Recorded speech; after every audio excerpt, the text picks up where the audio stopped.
The Poison and the director, Todd Haynes. Please welcome Todd Haynes.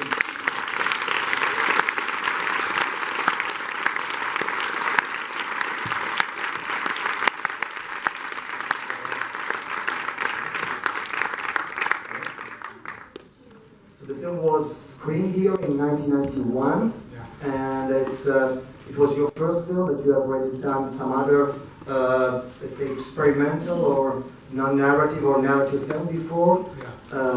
It's a bit different from the film you have made after. I let the audience discover the film, and maybe a word to introduce it. Sure. Yes, Poison was very much a film that came out of the cultural moment of the late, the end of the 90s, the end of the 80s, beginning of the 90s, and the AIDS era.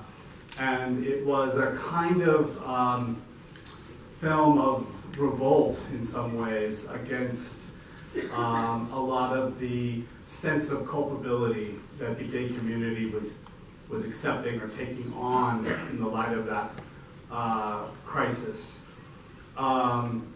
It's a film that's, and in my way, it was a film I turned to the work and the sort of guidance of Jean Genet, who was a obviously influential, poetic, visionary figure, for whom some of his ideas and his radical perspective and affirmation of transgression was a beacon, was a way of sort of trying to figure out this complicated time.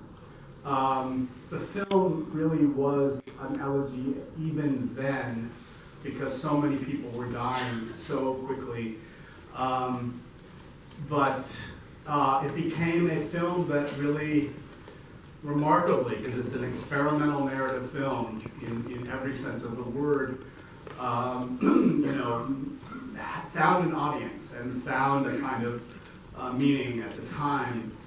And looking back today, as film and narrative film have changed a great deal, this sticks out to me as something pretty unusual. And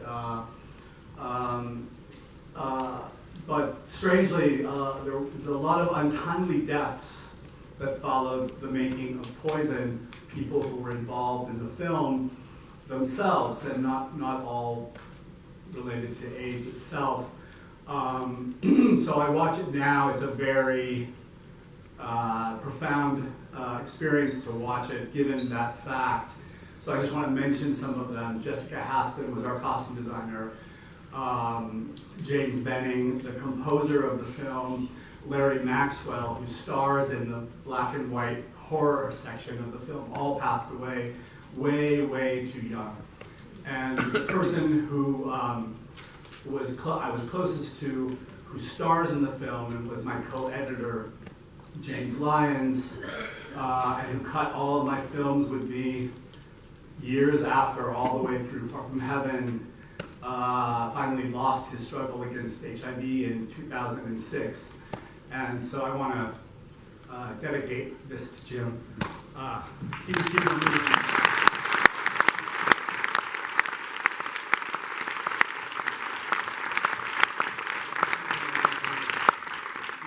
me in Locarno when we first came, and I miss him. It's great.